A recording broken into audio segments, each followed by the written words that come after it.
Қайырлы күн, құрметті ханымдар мен мырзалар, құрметті қатысушылар. Сіздер қазір енді соңғы сессиямызға соңғы күштеріңізді салып тыңдау керексіздер. Бүгінгі біздің панеліміздің тақырыбы өте қызық.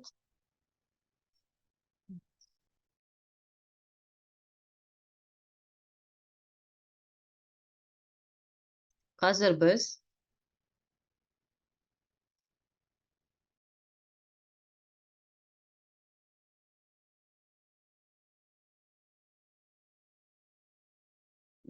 қазір жиі клиент назар аударылатын орта сияқты қараймыз клиентке, оған біздің назарымыздың нысанасы ретінде қарастырамыз. Осы орайда біз көптеген өзгерістерді енгізіп жатырмыз. Ол деген компанияның ішінде де өзгерістерді айтамыз. Біз жасанды интеллект туралы айтамыз, қандай да бір детализация туралы, роботтардың қолданылуы. Осының барлығы, осы мәселелердің барлығы біздің панелдің тақырыбы болып табылады. Бізбен бірге бұл сессияға Мария Брие ханым, инвестициялық зерттеулер орталығының басшысы Амудиден қатысып отыр. Бұл кісі маңызды бір марапатты алды. Және осымен мен сөзді Брие ханымға беремін.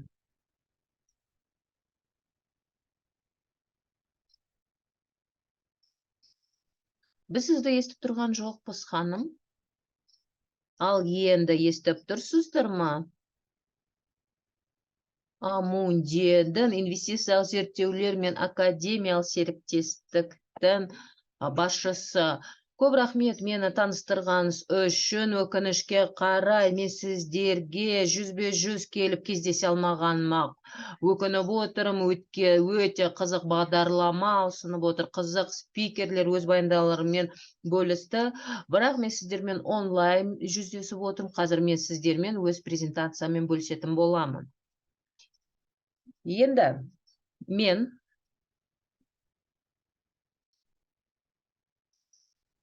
кеңесшілер туралы айтамын. Сіздер өзіңіз айтып кеткендей, осында цифрлық орта бүкіл ландшафтты өзгертіп жатқан туралы айтамыз. Және мұның барлығын біз зейнетақы жүйесінде қалай қолдана аламыз, осы туралы айтып кететін боламын. Өз презентациямда екі маңызды аспектіні көтеремін, яғни роботталған кеңесшілер немесе көмекшілерді айтамыз. Бұл ондай роботталған кеңесшілер бізге консультация беруге қалай тарта аламыз, және онда осы жүйеде оларды қалай пайдаланатын боламыз, осыған тоқталамыз. Енді бұл жер шешімдер зейнетақыға шығу туралы айтқан кезімізде, мұндай шешімдер күрделі, оларды кешенді қабылдау керек. Өйткені біз бұл шешімді қабылдағанымызда біз өзіміздің қаражатымызды қалай жұмсаймыз, қандай инвестиция шешім қабылдауымыз керек. Осыған қарай біз сол түпкі шешімді қабылдайтын боламыз. Осылайша біз халықтың зейнетке шыққан санаты тарапынан нарыққа, құнды қағаздар нарығына қатысушылық деңгейі төмен екенін көріп отырмыз. Мысалы, бізде белгілі бір қағаздар ғана таңдалуы мүмкін, немесе адамдар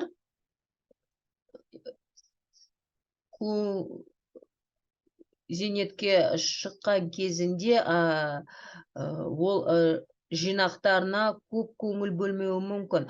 Әдетте олардың уақыты көп емес. Мысалы, бұл мәселеге жинақтарға көңіл көп бөлмейді, олар жұмыс істеген кезінде. Бұл жерде инвесторлар арасындағы қаржылық сауаттылық әдетте төмендеу, және бұл жерде мынандай мәселе көтеріледі. Бұл технологиялар бұл мәселеде қалай көмектесе алады, және соңғы 10 жылдықтан бері осы робот кеңесшілер, роботталған көмекшілер, немесе цифрлық көмекшілер бізге қандай, олар бізге қалай көмектеседі? Олар қазір қатты дамып кетті. Бұл роботтар белгілі бір веб-сайтқа қосылады, олар бір ұйымға немесе комиссияның қызметінде жұмыс істейді, олар пайдаланушымен қарым-қатынасқа түсе отырып, пайдаланушының қандай ниеті, қандай қалауы бар екен, оның сұранысына қарай түрлі опцияларды ұсынады. Мұндай көмекшілердің нарығы, цифрлық технологиялық нарығы жылдан жылға қарай қатты өсіп жатыр. Егер біз диаграммаға қарайтын болсақ, келесі слайдта, онда ол қазір 1,5 триллионға өскен көріп отырмыз. Бұл цифрлық көмекшілер не істейді? Ең біріншісі, олар инвестициялық мақсаттарды анықтауға көмектеседі, жеке қалау ниеттерін белгілеуге көмектеседі. Мысалы, қанша адамдар тәуекелді өзіне қабылдауға дайын, оның табыс деңгейін ескереді, қолында бар жылжымайтын мүлкін ескере отырып, шешім қабылдауға көмектеседі. Осы деректердің негізінде осы цифрлық көмекші адамдарға ең оңтайлы инвестициялық стратегияны таңдауға көмектеседі. Әдетте бұндай стратегия қандай да бір шаблондық таңдауға немесе бір оптимизацияға негізделеді. Мысалы, қандай да бір макро мақсаттарын көздейді. Содан кейін стратегия анықталғаннан кейін ол клиентке хабарлама жіберіледі, немесе бұндай портфельдің ребалансировкасы жасалады. Мысалы, бір қандай да бір ауытқылар пайда болса, мысалы, активтер қазіргі кезеңде қалай бөлініп жатыр, және бастапқыда таңдалған стратегия қандай ықпал етіп жатқан туралы хабарлама жіберіледі. Мұндай жағдайда клиентке осы хабарлама жіберіледі деп айттым, және бұл жерде портфельдің ребалансировкасы жасалады. Бұл жерде цифрлық көмекшінің қосатын көмегі өте зор. Бұл жерде Европалық парламентте 21 жылы бұндай көмекшілердің 3 түрі бекітілген. Мен бұған терең еніп отырмайын, тек қана бізде жалпы сипаттағы көмекшілер бар, персоналдан дербестелген көмекшілер және басқарылатын шот бар. Біз басқарылатын шот модельдер туралы айтқан кезімізде, клиент онда барлық кезеңге толығымен қатыса бермейді. Бұл жерде барлығы платформаға енгізілген, барлық әрекеттер автоматты түрде жасалады. Егер біз дербестелген көмекші туралы, персоналанған көмекші туралы айтқан кезімде, бұнда да шешімді адам, клиент қабылдайды. Яғни платформа және ол көмекші тек қана клиентті ғана бағыттап отырады, клиентке көмегін беріп отырады. Және бәрі бірде бұлда робот пен клиент арасында қарым-қатынас құрылады. Дегенмен инвестициялық шешімді клиент қана қабылдайды. Мұндай жағдайда бұл өзара ынтымақтастық, менің бұл ең көп үміт күттіретін нұсқа деп ойлаймын. Мен бұған біраздан кейін ораламын. Енді осындай көмекшілер неге көмектеседі? Олар ең алдымен осы білімдерді кеңейтеді және шешімдерді жекелендіреді. Яғни бұл шешімдерді клиент қабылдай алады. Және екіншісі, олар осындай тәсілді қолданады. Яғни әртүрлі клиенттерге әртүрлі тәсілді қолданылады.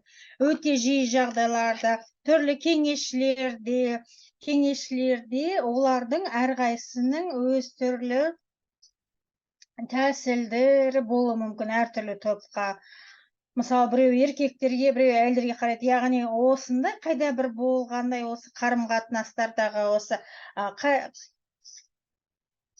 осы роботтандырылған көмекшімен қарым-қатынастарда ешқандай осындай қателіктер жоқ, яғни немесе олар минимумға түскен, яғни осылайша олар осы қателікті түсіруге, яғни осы көбінесе роботтарды жастар пайдаланады, осындай цифрлық көмекшілерді жастар пайдаланады. Яғни тағы да бір ерекшелік, яғни бұл өте маңыздысы, бұл қаржылық клиенттің үрдіске қаржылық қатысу, яғни бұл шығындарды төмендетуге мүмкіндік етеді. Сонымен қатар тағы да жаңа технологиялар, олар әдетте жеткілікті қызмет алмаған адамдарға қол жеткізу мүмкіндігі бар. Яғни мен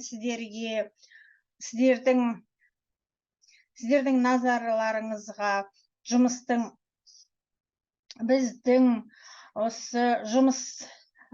біздің көмекшімізбен жасаған, менің әріптестеріммен бірге осы зерттеу жасадым, және доктор Брейер, сіздің слайдтарыңыз өзгеріп жатқан жоқ, біз тек бірінші слайд қана өзгеріп жоқ.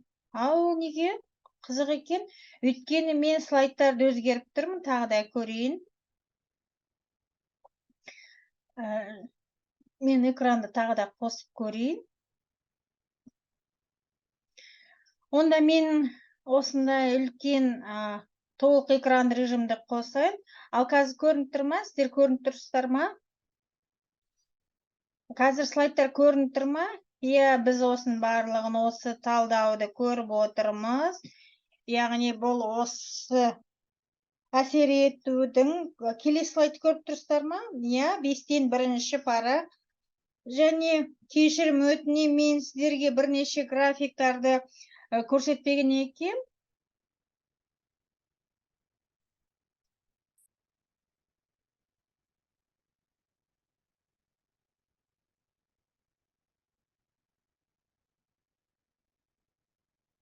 Және бұл сервис 2017 жылы ұсынылған болатын, және қызметкерлерге ұсынылған, яғни осында және осы платформада ыңғайлы орналастырылған. Неге бұл қарапайым көрсетіле? Олар өйткені стратегиялық орналастыруды көрсеткен, яғни осы реестрді, және ол хабарламаларды жүзеге асырған, егер бұл орналастыру, яғни бұл өз тұрғыдан осындай, яғни бұл адам мен роботтың қарым-қатынасы, яғни бұл осы зерттеуде біз бұл адамдардың осы сервисті пайдаланған адамдардың жүзеге асыру, және осы кейбіреулерімен, және осы адамдармен біз олардың мінез құлқын қардық, және осы сервистің, осы үрдістің тиімділігіне қалай әсер еткенін біз қадағаладық, және стратегиялық активтердің орналасуына, және біз бірінші не байқадық? Яғни бұл робот бұл өзгерістерді байқайды, яғни бұл осындай кеңесші консультанттың көмегімен бұл өсуі 84%, яғни бұл жерде 84 орта есеппен 9% құрайды көбеюі.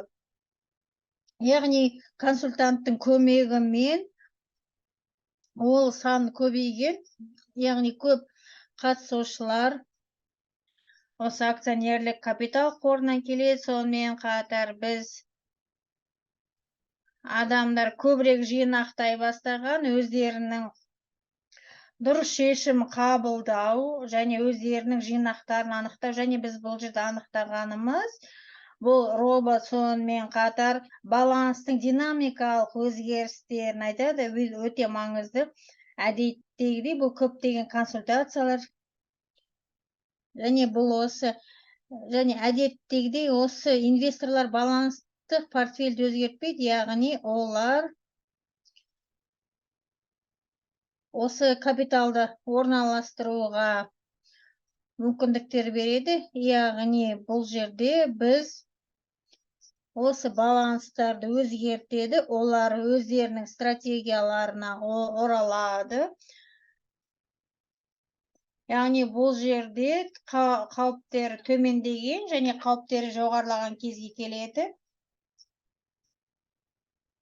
Және бұл портфельдің өзгеруіне апарды. Яғни адамдар бұл осындай хабарламаға адамдар жақсы әсер еткенін және портфельдерде олар қауіпқа жағырлауды жоғарылатқан. Және бұл жердегі механизмнің арқасында және баланс өзгерді. Біз егер бұл жұмысқа қарасақ, және көбірек ұйымдастырумен қарасақ, және біз бұл жердегі осы роботтың қызметтерін пайдаланатын қызметтердің көлемі, яғни 3%-ға жоғары, яғни бұл осындай активтарды орналастырудың көлемі, және 3/1 бөліге, яғни баланстың өзгеру 2-ден 3-те құрды. Сонымен қатар біз тағы да анықтадық. Және біз бұл жерде адамдардың таңдауы өте төмен болған. Бұл 3 базалық, егер толығымен барлық ескерулерге қараса, және әсіресе консультант оларға хабарлама жіберген кезде бұл яғни адамдар осы 3 базалық, егер адамдарға біз шешім қабылдаңыз деп айтатын болса, оларға ешқандай ауыртпашылық келтірмейді. Олар жақсы оқушы болған, және олардың белгілі қарым-қатынастар болған. Яғни осы механизмнің арқасында, және осы адам мен сервис арасында қарым-қатынастан болашаққа оқытуға деген әлеуеті бар, және бұл қаржылық білімге деген әлеуеті жоғар, және бұл осыда сонымен қатар біз әсер етін көріп отырмыз. Қаржылық ықпал етін көріп отырмыз, және ең аз портфелімен болатын адамдар. Яғни бұл жерде қауіптері өте көп инвестор болған. Яғни бұл жерде біз осы роботтың қызметтерін пайдаланған кезде осының тиімділігі өскенін байқап отырмыз. Және біз бұл жердегі яғни бұл жерде роботтың ерекшеліктерін және осы сервистің ерекшеліктері, және бұл адамдарға жақсы шешім қабылдауға мүмкіндік бере ме?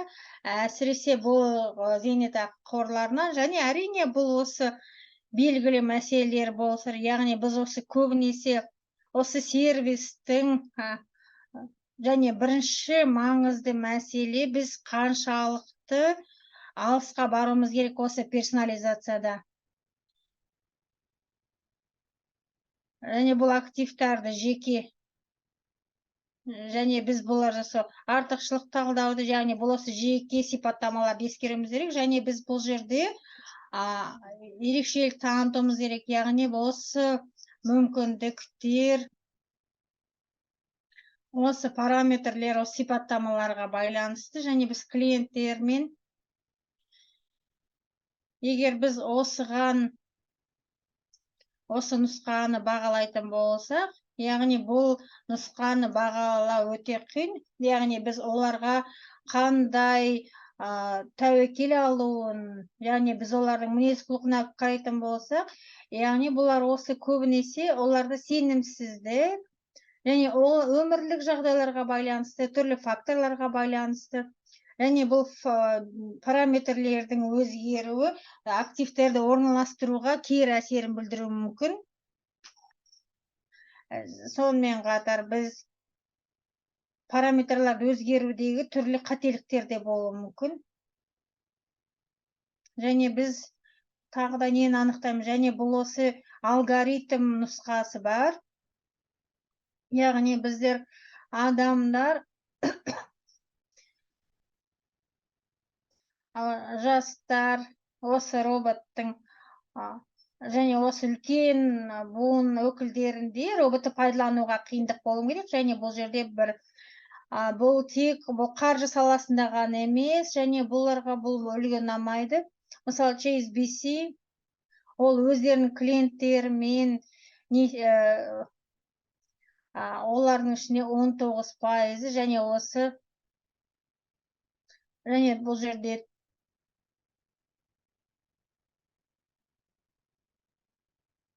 олар осыны пайдаланатын, және бұл жерде тек 8% ғана шындықты айтқан әдеттегі түрде осы алгоритмдерді пайдалану, осы қаржылық потенциалы өте төмен адамдар, және осындай және сервисқа, және біз осы сенімді қалай жасауға болады? Бірінші, адамдарға қадағалауды менің ойымша қадағалаудың екі түрі бар. Және бұл жерде адамдар шешім қабылдамайды, және екінші бар, және консультанттың басқа түрі бар. Яғни ол үнемі ескерту жасау, хабарлау жасайтын. Яғни бұл жерде адамның орнына адам робот болса, яғни бұл осындай адамдарға қарым-қатынаста болған ұнайды. Яғни адамдар жағдайды қадағалаусы, яғни осы шешімдерді өзгеру, яғни жасанды интеллект алгоритмін өзгерту, және тағы да бір өзгертудің бір мүмкіндігі.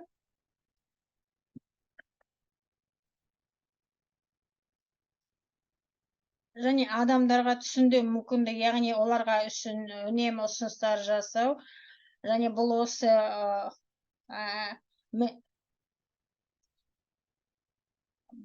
бұл инвестициялар бойынша тиімді шешімге апару мүмкін. Өйткені адамдар осы алгоритмнің артында не болғаны түсініп, сонымен қатар ол басқаруды өз қолына алатын болса, және бұл автоматтық машиналар үшінде, егер сіздер осы жұмыс функционалын ескеретін болсақ, онда жүргізушілер жақсы әсер етеді, жақсы қабылдайды. Сонымен қатар біз осы сенімге біз адамдар мен роботтар арасында қарым-қатынас арқылы қол жеткізуге болады. Әрине бізде чат-боттар болуы мүмкін, яғни біз жерде чат-боттарды біз түсініктеме үшін, және сұрақ-жауап жұмыс жасау үшін, және осы қаржы саласында шешім қабылдау үшін, және бұл жерде осы функциясы бар бірнеше сервистер бар.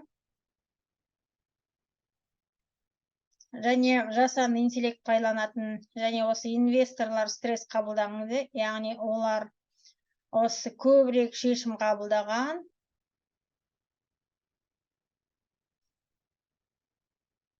Және жасанды интеллект деген анықтау, яғни осы бір стресс болған кезде оған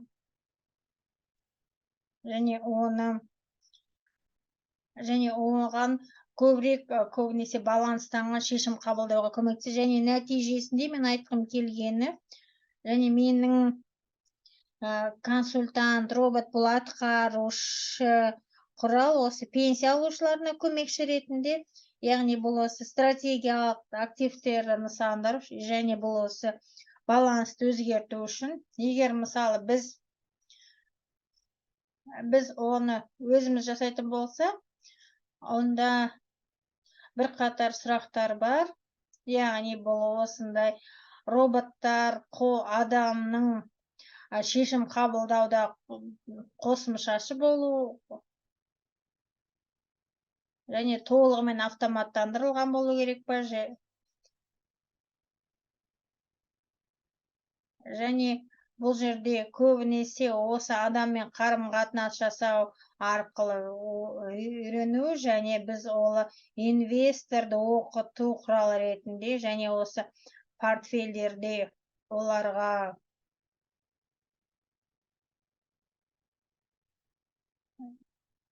өз активтерін орналастыруды проекттеуші, және бұл осы генеративті жасанды интеллекттің, яғни ChatGPT-дің әлеуеті өте жоғары, яғни осы модельдердің әлі де қаупі жоғары, бірақ осы клиенттермен жүзеге асырудың әлеуеті бар. яғни осындай сервистер үшін өте пайдалы болатын еді. Осымен мен презентациямды аяқтаймын. Біздің осы мәселелер бойынша бірнеше зерттеулеріміз бар. Егер қажет болса, осыларды да зерттеп алсаңыздар болады, және ол жерде көп ақпарат бар. Доктор Брея, қызықты презентацияңыз үшін алғыс білдіреміз. Және осы үлгілерге жасаған үлгілеріңіз үшін алғыс білдіреміз. Және осы кімге қызықты болса, осы үлгілеріңізді мысалдарыңызға біздің келесі мазмұн, келесі баяндамашымызды ортаға шақырамыз. Доктор, сіз бізбенсіз бе, онлайн қатысушы? Мен осындамын, қатысып отырмын. Және осында болуыма қуаныштымын. Және Джерри өзі жеке қатыса алмады. Және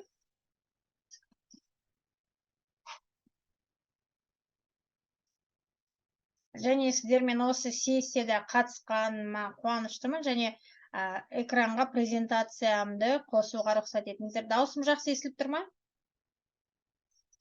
Жоқ.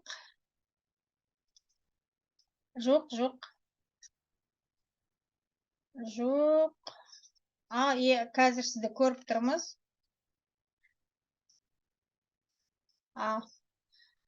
Осы шақырғандарыңызға алғыс білдіремін. Және өзім жеке қатыспағаныма өкінішті. Келесі жолы Қазақстанға келе аламын деп сенімдемін. Және менің ойымша бұл керемет сессия. Және тәжірибе алмасу үшін мен экранға презентациямды қосуға рұқсат етіңіздер.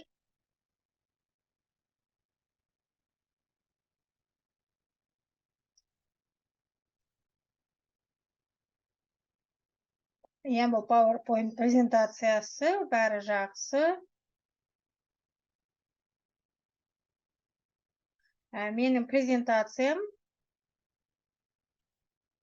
клиентке бағытталған, яғни осы әлеуметтік қамтамасыз ету ұйымдарындағы, және менде бір белгілі тәжірибемді ұсынғымыз келіп отыр. Яғни осы клиенттік сервистерді, жаңа тәсілдерді пайдалана отырып, және жаңа технологиялар, жаңа пайдаланушыларды қалай табу керек, соны айтамыз. Яғни бұл әрине қызмет көрсету, бұл әлеуметтік қамтамасыз ету жүйесіндегі өте маңызды. Яғни біз клиентке қызмет көрсетуіміз, және осы қызметкерлерді, қызмет берушілерді, және зейнетақы алатын адамдарды тіркеу өте маңызды. Және дағдарыс, және осы төтенше жағдайда жәрдемақы алатын адамдар тіркеу, және осы таңда сапасы өте маңызды. Және біз осы маңызды облысты салалардың бірі болып табылады. Яғни қызмет көрсетуіміз. Егер осы мекемелерде жақсы жұмыс жасаса, клиентке жақсы қызмет көрсетсе, яғни осының барлығы адамдардың қабылдауына да жақсы әсер етеді. Және соңғы жылдардың ішінде осы салада көптеген өзгерістер болды. Әрине, бұл осы жұмыстың тиімділігіне де көп әсер етеді. Осы әлеуметтік қамтамасыз ету қызметтің сапасын арттыруға да жақсы әсер етті. Және бұл қаншалықты олар жақсы жұмыс жасаса, соншалықты. Және бұл жерде табыстылық факторлар бар, және осы қызмет саласында. Және бұл осындай дұрыс қызметті, және қажетті адамдарға дұрыс қызмет көрсету, және қызметтердің сенімділігін, тиімділігін қамтамасыз ету. Біз осыған барлық назарымызды аударғымыз келіп отыр.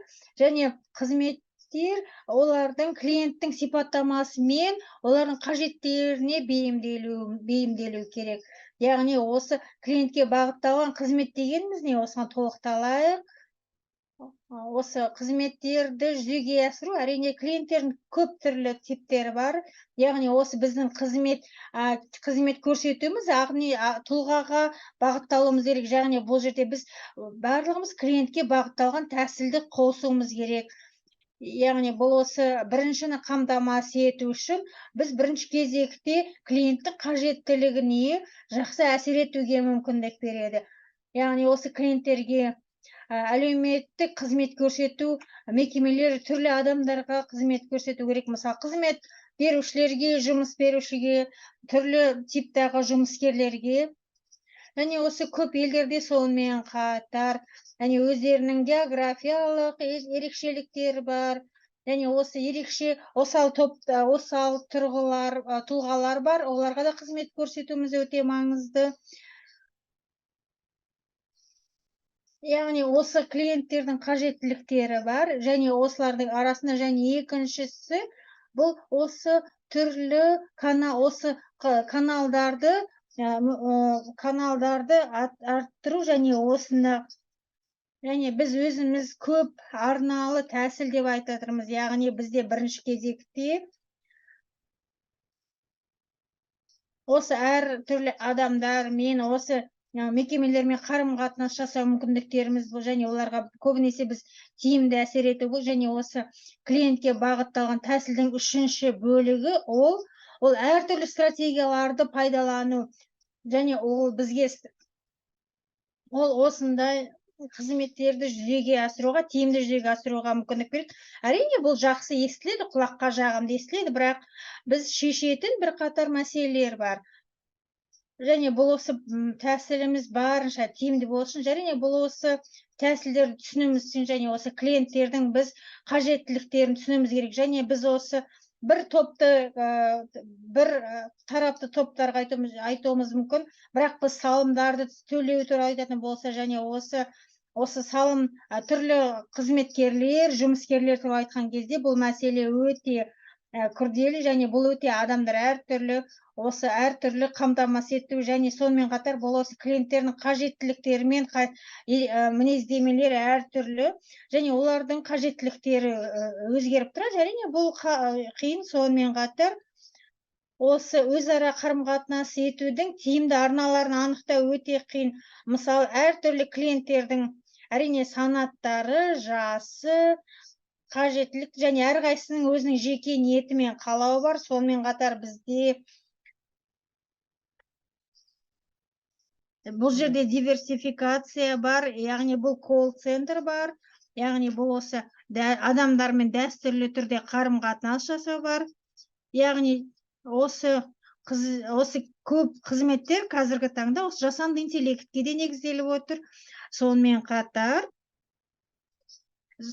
қатар, әрине, бұл осыған клиенттерді жұмысқа тарту, пайдаланушыларды тарту қиынды. Әрине, сіздер келісесіздер, бірінші кезекте қызметтерді ары дамытуымыз керек, және қызмет онсыз да осы жүйе жұмыс жасайды. Әрине, әрине, біз түсінеміз, осы дәстүрлі әдістемелерде бұл осы көп шектеулер бар. Яғни бұл жерде осы жаңадан енгізілген әдістеме осы бұрын қалыптасқан бағдарламалармен үйлесімді сіңіп кету үшін көп жасауымыз керек. Сондықтан әрине біз түсінеміз, және біздің барлық айтып отқанымыздың барлығының осы клиентке бағытталу экзентрикалық және тәсілі бар, оның көптеген мүмкіндіктері бар. Сонымен қатар бұл жерде қауіп-қатер де жиналады. Яғни біз қандай тәсілдерді біз пайдаланамыз, яғни біз дұрыс шешім қама, яғни осы клиентке бағытталған шешімге келу үшін ең бастысы бізге, яғни осы біз дизайнды ойластыру, яғни біз осы бұл ойлау біздің үрдісіміз, яғни бұл бірнеше кезеңнен өтетін ойлау үрдісі. Және біз бұл жерде бұл үрдіс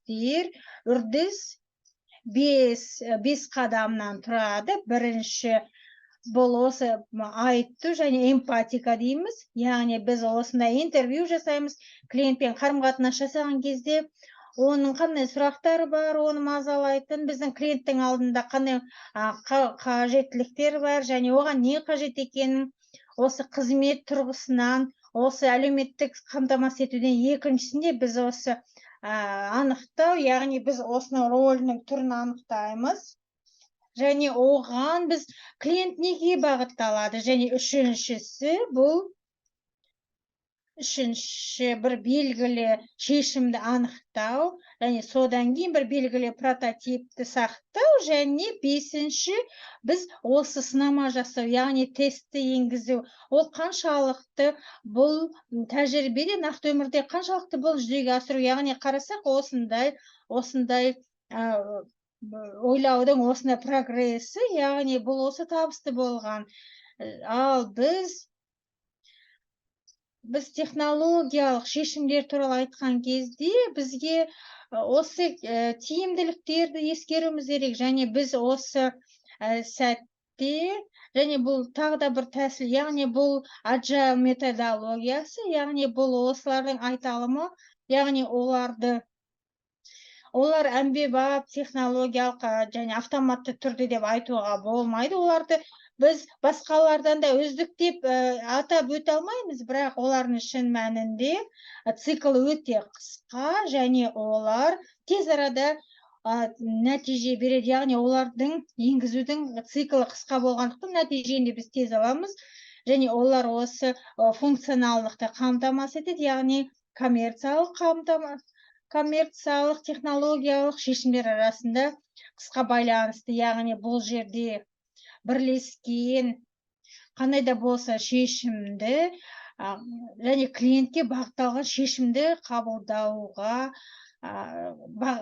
шешімге, және бұл осы тез нәтижелерді енгізу үшін бұл осы қысқа мерзімнің ішінде осы технология енгізіледі, осы әдістеме. Сонымен жаңа шешім әзірленген кезде бұл әдіснама, ол оперативтік методология деп айтамыз, ол өте жылдам түрде қандай да бір шешімді іске асыруға көмектеседі, және бұл жағдайда біздің алдыңғы процесті ескере отырып, ойлау процесін ескере отырып, әдіснама agile стиліндегі жылдам түрде ықтималды қызметті көруге көмектеседі, және оны практикада іске асыруға көмектеседі. Қазір мен сіздермен біздің канадалық мүшен әзірлемесімен бөліскім келіп тұр. Ол қызметтерді трансформациялауға тәсілді әзірлеген, ол жылдамдату және трансформация хабы деп атаған болатын. Біз оны Канададан әріптестеріміз олар не істеген айтты. Бұл клиентке бағдарланған шешімдерді көп арналы схемасын әзірледі, өзі серіктестік институттарымен бірлесіп әзірлеген жоба. Тағы бір мысал, Мароккодан олар көп тілдік ботты қолданған. Ол бот ағылшын, француз тілдерінде сөйлейді, және ол қолданбаның ортасында клиент орналастырылған. Сонымен олардың бұл ойлау процесін қолданған, мен оны бұған дейінгі слайдта көрсеткен едім, және бұны өз шешімдерін клиент шешімдеріне бейімдеу мақсатында жасады. Мен бәрін үлгеру үшін жылдам айтып отырмын. Тағы да бір келтіретін мысал, ол Испанияда жасалған, ол әлеуметтік қамсыздандыру бойынша қазынашылық, оларда бір қатар шешімдер қабылдаған. Оның бірі сол кезде оларда техникалық сипатта қиындықтар болды да, және дәстүрлі жүйелерді адаптация жасалды, бейімделу жүргізілді, және осы орайда жаңа портал әзірленді. Ол да көп арналы портал болып табылады. Ол жерге хабарлама жіберу, жалдау туралы хабарлама жіберу мүмкіндігі бар, және бұған түрлі көп пәндік сарапшылар тартылды. Ол сарапшылар түрлі салада қызмет етеді, және олар бірлесе отырып осы жобаны жүзеге асырды. Осы тәжірибе туралы мен испандық тәжірибені зерттеуді ұсынар едім. Тағы да бір мысал келтірейін. Ол Сауд Аравиясында алынған. Оларда да орталықтандырылған өнімге негізделген модель әзірленген болатын. Тағы да бір мысал, ол Финляндияның мысалы, онда көп арналы платформа қолданылған. Осы мысалдар негізінде не қандай қорытынды шығаруға болады? Клиентке көңіл бөлінген кезде, қызметтерді әзірленген кезде, клиентті ол қызметтердің ортасына қойған кезінде сіз қызметтердің сапасын арттыра аласыз, түрлі клиенттердің топтарына шығасыз, яғни халықтың барлық санаттарын қамтамасыз ете аласыздар осы қызметтермен. Сондықтан да біз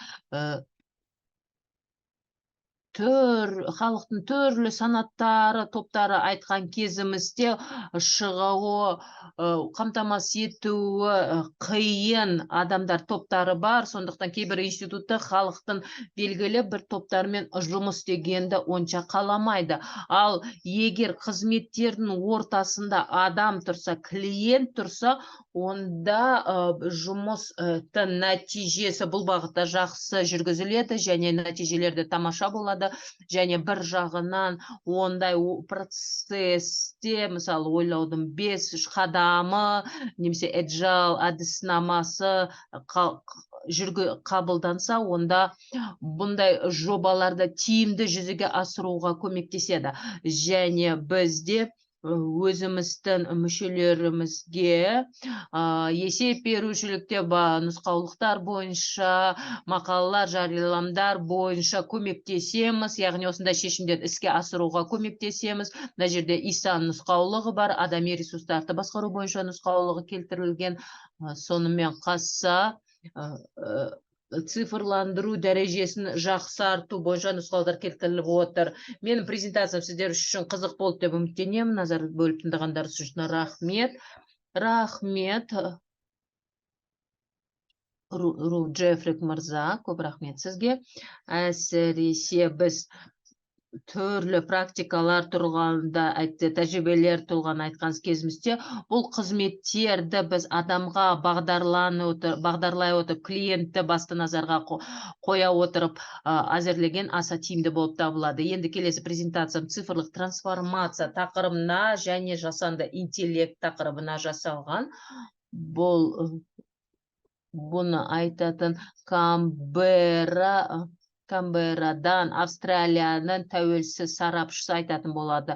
Сондықтан аудармашылардың бір тілден екінші тілде секіріп аудару қиын болғандықтан мен ағылшын тіліндегі баяндамамды жалғастыратын боламын.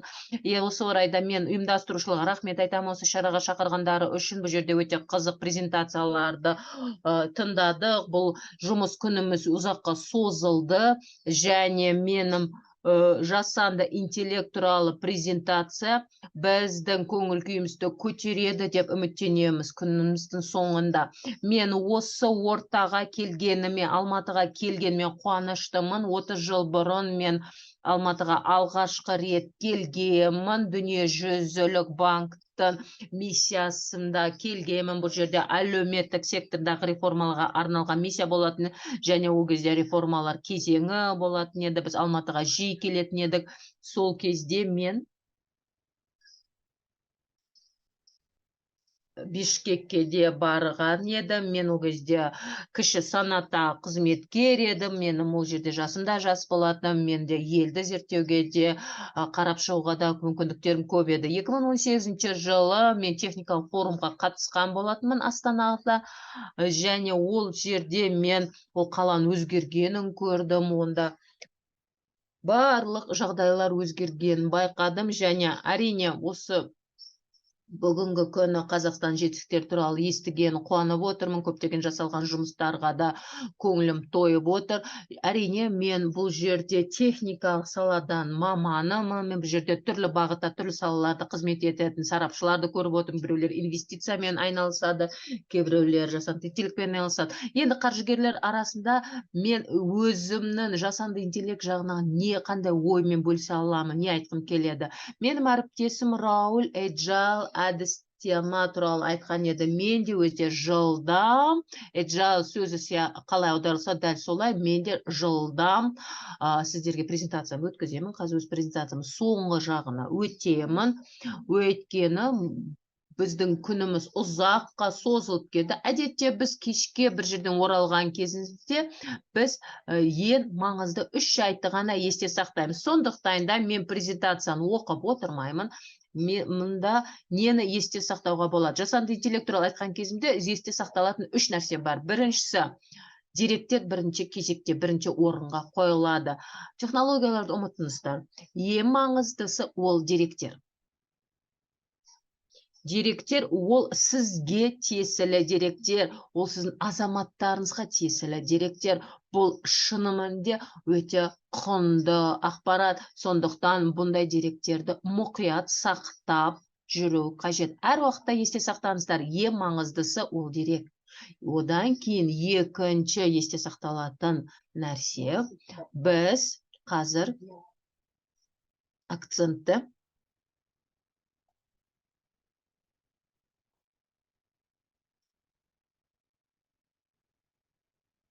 жұмыспен белгілі, мысалы, саясаттарды, стратегияларды әзірлеумен айналысатын адамдарға ол акцентімізді қоямыз. Соңғы жылдар ішінде әлем бойынша көптеген елдер өздерінің электрондық платформасын әзірлеп шықты, түрлі жүйелерді электрондық форматтарға ауыстырумен айналысты. Білесіздер ме, мен сияқты адамдар сөйлеген кезде, оны тыңдаушылар да бұл технология менікі емес қой деп ойлайды. Иә, мен технологияны пайдаланамын, иә, кестелер бар. Мен мысалы қандай да бір статистикалық деректерді қолданамын. Олардың барлығы маған бір талдау жасауға көмектесетін технологиялар деп ойлайды. Бірақ 40-50 жыл ішінде менің жұмысым өзгергеніне қарайтын болсам, біз қандай да бір стратегия әзірлеген кезімізде әдетте көп нәрсе өзгермейді. Бірақ жасанды интеллект қазіргі кезеңде мүмкіндіктер ашып отыр бізге. Менің сіздерге айтар кеңесім, сіздер IT мамандармен сөйлескен кезіңізде мынау технология бізге көмектескен қалаймын деп айтыңыздар. Олар бұл технология біздің стратегиямыз әзірлеуге көмектескен қалаймын деп айту керек. Әрине, жақсы деңгейде басқарылатын зейнетақы қоры болса, бұл өте жақсы. Бірақ нәтижесінде адамдар зейнетке шыққан кезде олардың жинақтаған қоры өздеріне жеткілікті ме, өмір сүруіне жеткілікті ме? Сондықтан да бұл мәселе басқа тәсілмен шешілуі тиіс. Бірінші есте сақтаңыздар, деректер ең жалған, ең өзгермелі. Екіншісі, жасанды интеллекті күнделікті жұмысқа қалай қосамыз, қалай тартамыз, қалай қатыстырамыз. Яғни жоғары басшылықты атқаратын адамдарға айтқым келіп тұр. Мен аяқтап қалдым. Кішкене ғана қалды. Шын мәнінде сіздер менің презентациям кейінірек алып, оны қарап шыға аласыздар. Біз жасанды интеллектті жасанды интеллект қолданып, бұнда жасанды интеллект қолданып жатыр деп айтқан кезде, бұл жоғары технологиялық индустрия екеніңізді есте сақтаңыздар. Мұның барлығы компьютерлер, түрлі жүйелердің жұмысы және басқа да технологияларды көздейді. Әрине, жасанды интеллект ол үлкен технологиялардың пулы. Бұған дейін Мари Бре цифрлық көмекшілер туралы сөз қозғаған еді. Біз қазір GPT чаты бар, оны да білеміз. Бірақ қандай деректерді GPT чаты пайдаланады екен? Бұл бот, ол деректерді қайдан алды? Ол чат, ол деректерді қайдан жинап алады? Яғни, сіз бір ашық платформаларды пайдаланған кезде, жасанды интеллекттің ашық платформаларын пайдаланған кезінде, білесіздер ме, GPT сайтында мен жұмыстан, біздің үйімізден кетіп жатқан адамға өлең жазған едім. Мен бұған дейін ешқашан өлең жазған жоқ едім. Мен осы чаттың көмегімен, виртуалды көмекшінің көмегіне жүгіндім. Бірақ бұл цифрлық көмектесу үшін, жасанды интеллект мен қалаған өлең жазу үшін ол деректерді қайдан алатын түсінуім керек. Себебі ол деректер негізінде менің орныма өлеңді ойлап шығарады. Жасанды интеллект өте кең ұғым. Менің презентациям жасанды интеллект, ол біздің досымыз ба, жоқ жауымыз ба деген сұраққа келіп тіреліп отыр. Оның жауабы былай да болуы мүмкін, және керісінше де болуы мүмкін. Егер сіздер жай ғана деректер массивтерін пайдалансаңыздар, оларды жасанды интеллект алгоритмі жүктесеңіздер, әрине ол деректер қайдан алған, оның сапасы қандай екенін білмесеңіздер, онда сіздер өзіңізді, өз ұйымыңызды үлкен тәуекелге тігесіздер. Және жасанды интеллектті пайдалану мүмкіндіктері де үлкен. Өйткені біз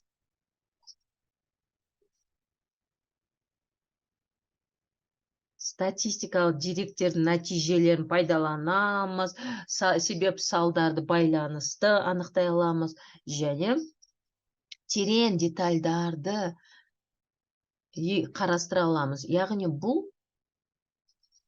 көп жылдық деректер жиналды да біз оларды белгілі бір қорытынды жасауға көмектеседі. Себеп салдарды байланысты анықтауға, қандай да бір оқиғалардың себеп салдарын анықтауға көмектеседі. Қазіргі жағдайда бізде жасанды интеллект бар екен ескерсек, біз мынаны сұрағымыз келеді. Басшылықтан сұрағымыз келеді. Бір сұрақтар қойғымыз келеді. Сіздер, яғни біз жасанды интеллекті клиентке жылдам қызмет көрсетуді мақсатында ғана қолданғымыз келмейді. Оған қоса біз стратегия дағдыларын игергіміз келеді.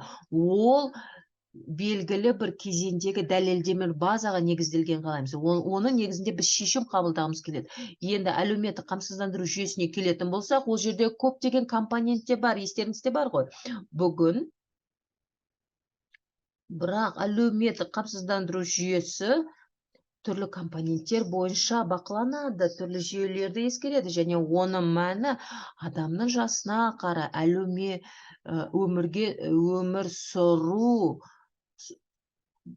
ұзақтығына және адамның өмірін циклдарына негізделуі тиіс, және әлеуметтік қамсыздандыру контекстінде бір қатар әлеуметтік тәуекелдер компоненттері бар. Сіздер білесіздер,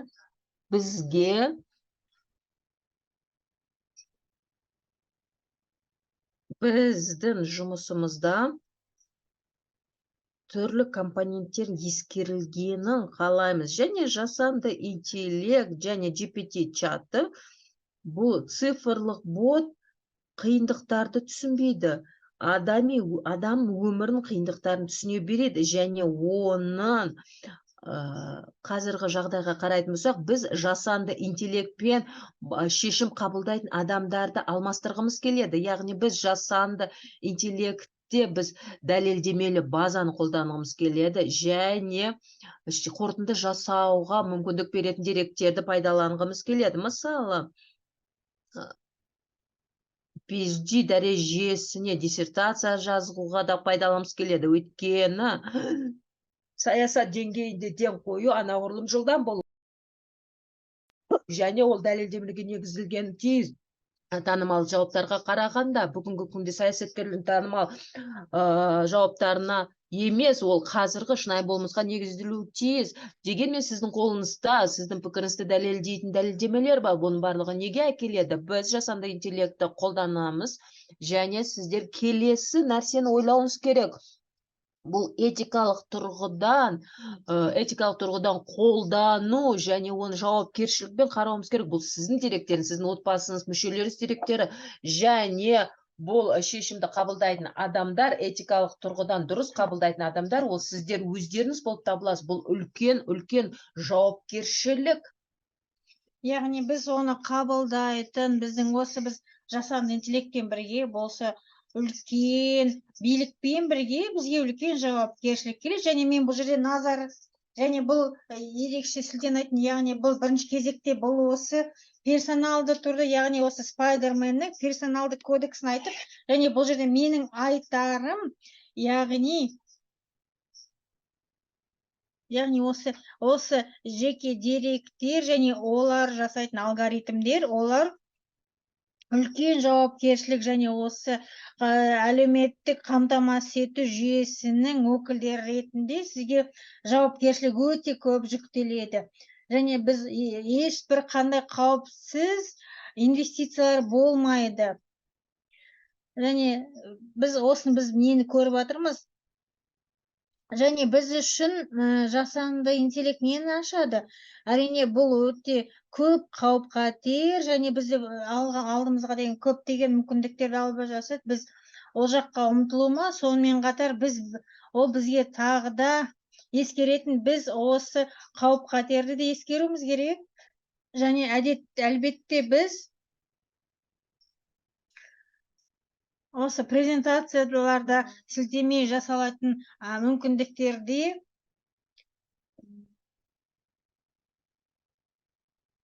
және фигуралдық түрде айтатын болса, және біз бұл жердегі және біз қалай цифрлық деректерді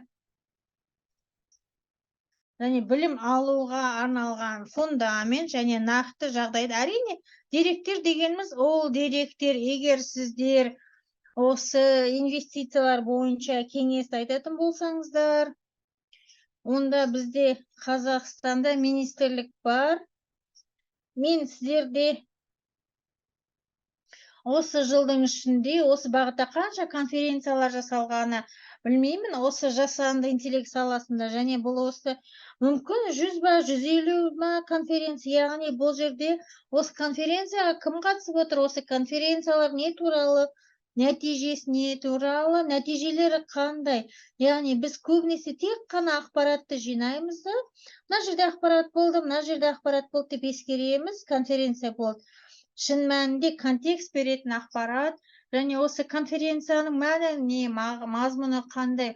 Әрине, бұл егер бұл мазмұнын білмесек, бұл осы егер сіздер осы стратегияны қалыптастыруға жауапты болсаңыздар, онда сіздер анализ жасау үшін өте көп жағдайда осы деректер, олардың бөлігі өте көп, өкінішке орай жойылған болатын. Және осындай шешімдерді және стратегияларды қабылдауға жауапты, және осындай маңызды байланыстарға жауапты маман ретінде, және осы зерттеулер 3-5 жылды құрайды.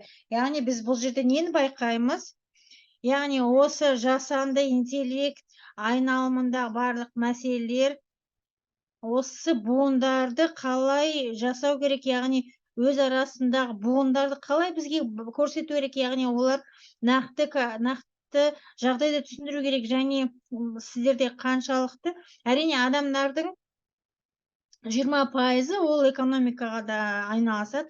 Яғни бізде осы деректер бар, әрине бізде деректер бар, және бұл осы деректерді кім жинады, қашан, және осы деректер қаншалықты сенімді екен, яғни сіздерге біреу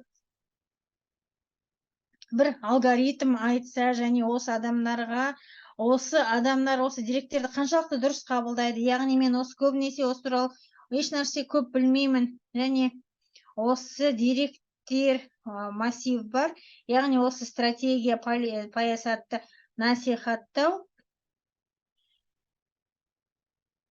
және осы идеялардың бірі, яғни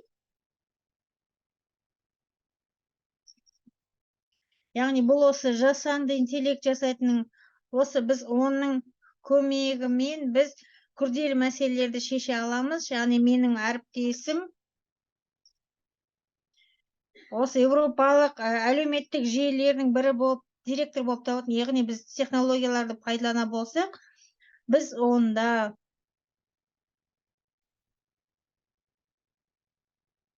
яғни осы жасанды интеллекттің ресурстары мен арасындағы баланс табуымыз керек. Егер оның барлығын жауапкершілікпен жасайтын болсақ, онда біз нәтижелерді жақсартуға деген әлеуетіміз зор, яғни инклюзивті және осы болады, және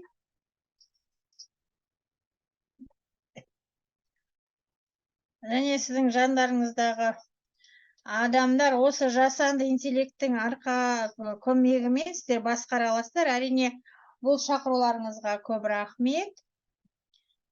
Және бұл саясат пен технологияларды қайта қалыптастыру, және біз қайтадан директорге ораламыз. Көп рахмет назарларыңызға. Және біз маңызды біздің келесі баяндамашымыз бұл Эрик Чен, міндетті жинақтау жүйесінің агенттігінің атқарушы директоры. Қайырлы күн, әріптестер, дауысым естіліп тұр ма? Біз презентацияларыңызды қостық.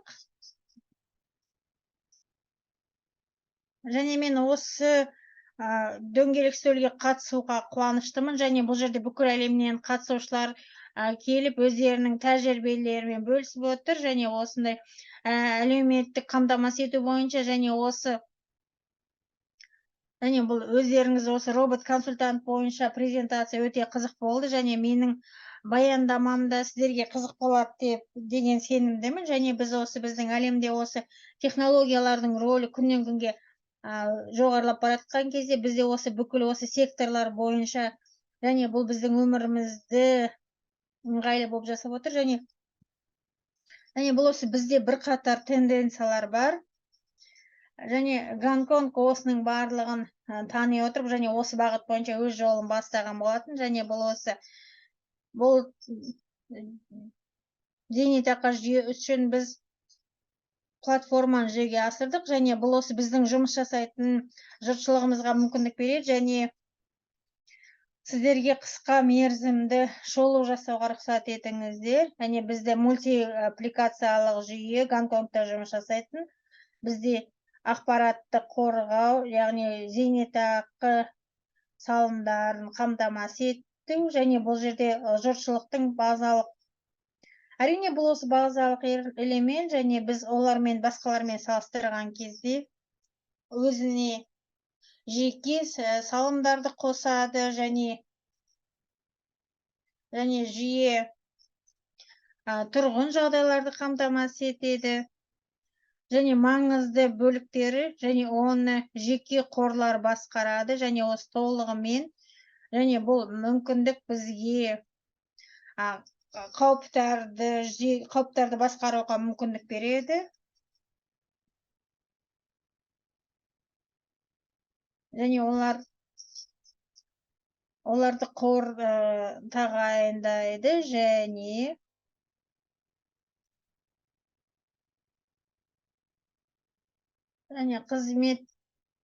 қызметкерлер қорға қосылады, және олар міндетті өздерінің инвестициялардағы қажеттіліктерін жабу, және осы жүйе орталықтандырылған түрде жұмыс жасайды.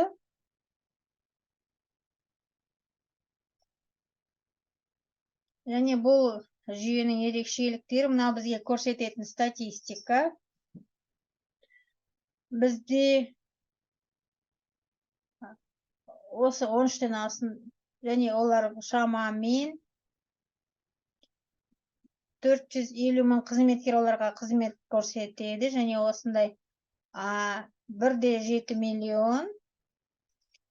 Және активтерді орналастыру көзқарасынан таза активтер 1 миллиард 1 миллион Гонконг долларын ұқсайды. Яғни 1 триллион Гонконг, және бұл осының барлығы 1 триллион Құрама Штат долларын құрайды. Яғни бұл осы Гонконгтың бұл жеке тұлғалары басқарылатындықтан, және бізде бұл осы негізгі фокус болған. Біз комиссиялардың көлемін төмендеттік, және комиссиялардың үлесі 1,3%-ға дейін төмендеген, яғни 2,10%-дан 1,32%-ға дейін төменді. Біз бұдан да көп әлеуетіміз бар деп есептейміз, және біз оны келісеміз, және біздің зерттеулерімізге сәйкес маңызды зерттеуіміз және өсу драйверіміз және 40%, және осы әкімшілік шығындар.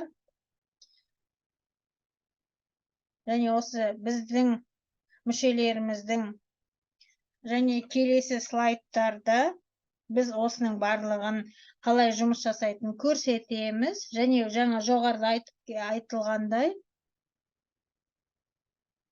бұл моделі, және бұл осы бизнестің әртүрлі моделін қарастырылады, және түрлі инфрақұрылымды қарайдыңыз, және бұл осы схемалардың стандартизациясын жасауды көрсетеді, және қазіргі сәтте байқалып отырмыз, яғни осы цифрлық жүйе кем деген 50%-дан азын көрсетеді. Және әкімшілік операциялардың көбі жүйе шығындарын көрсетеді, және біз болашақта мүшелерге деген үлкен платформаны құруды болжап отырмыз, және мен осының барлығын кез келген уақытта, кез келген басқару, және осы Гонконгта бізде заңды қауіптер өте жоғары, және біздің қызметкерлеріміз әр 2 жыл сайын өзгеруде, және бұл жерде өте маңыздымыз. Олардың барлық шоттарға деген қолжетімділігі мүмкіндік, және тиісті түрде, және бұл жерде жұмыс жасайтын коммерциялық емес ұйымдар бар, олар қордың филиалы болып табылады, және келесі 5 жылдың ішінде 90-нан астам пайызды басқарады, және стандартизация көлемінде, және осыны автоматтандыру, және осы әкімшіліктің бәрін автоматтандыру негізінде, және экожүйені өзгерту мүмкіндігіміз бар.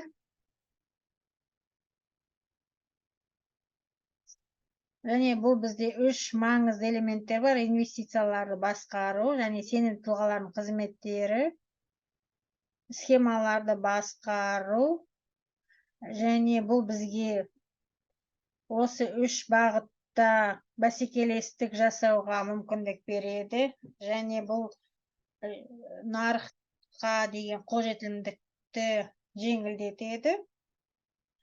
Және осы слайдта көргендей, платформа бізге функцияларды кешенді түрде жасауға, және осы деректерге қолжетімділік жасауға, және осы шот арқылы қаражаттардың айналымына, және бір-біріне байланыстырылған операцияларды жасауға мүмкіндік береді, және өздерінің жинақтарын жақсы басқаруға, және редакторлық платформаны жүзеге асыруға, және автоматтандырылған үрдістерді төмендетуге, және нәтижесінде бұл белгісіз штрафтарға апарылады. Яғни бұл осы ағымдағы прогресске байланысты MPF жүйелерінің өсуі 2024 жылдың 2-ші кварталында 2-ші бөлімде басталады, және барлық үрдіс 2025 жылы аяқталады. Осы уақытқа дейін жүйе толығымен жұмыс қабілетті болады. Платформа және оның мүшелеріне пайдалануға ыңғайлы болады. Және сонымен қатар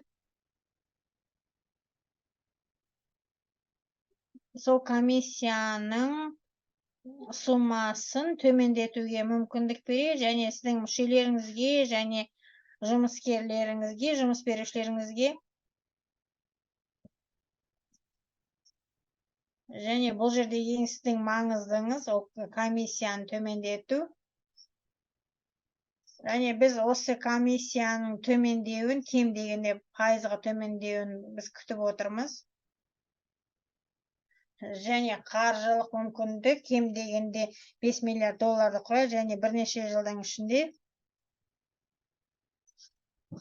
Және инфрақұрылым ретінде бұл сонымен қатар тағы да көп мүмкіндіктерді ашады, және жаңа инициативалар үшін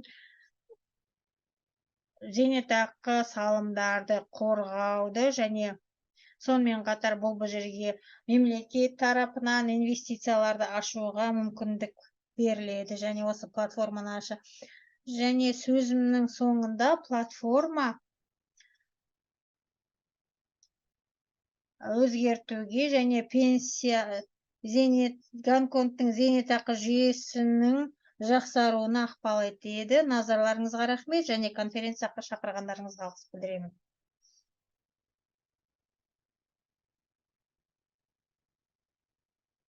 Және осы ерекшеліктерін және өз еліңіздің зейнетақы қорыңыз туралы айтқаныңызға алғыс білдіремін. Және бүгінгі осы презентация бүгінгі күніміздің жұмысын аяқтайды. Және аудиторияның сұрақ-жауапқа уақыты болса, мархабат, сұрақ-жауаптарыңызды күтеміз. Және ондай болса, мен өзімнің пікірлеріммен бөлісемін. Және бізді қандай болашақ күтуде? Және бұл антиутопия бола ма, яғни осы ғаламды жасанды интеллект осы роботта, пенсиядағы роботтармен басқара ма? Және біз болашақта тек қана осы зейнетақы қорының әкімшілері ғана емес, сонымен қатар және барлық қызметкерлер осы клиенттерге бағытталғанын, және олардың стратегиясы жоғары, барлық азаматтарға жоғары сапалы қызметтерді ұсынуымыз, және осы таңда барлық баяндамашыларды және сіздерді осы жұмсаған уақыттарыңызға алғыс білдіргіміз келіп отыр, және осы шараны ұйымдастырушыларына алғыс білдіремін. Баршаңызға көп рахмет.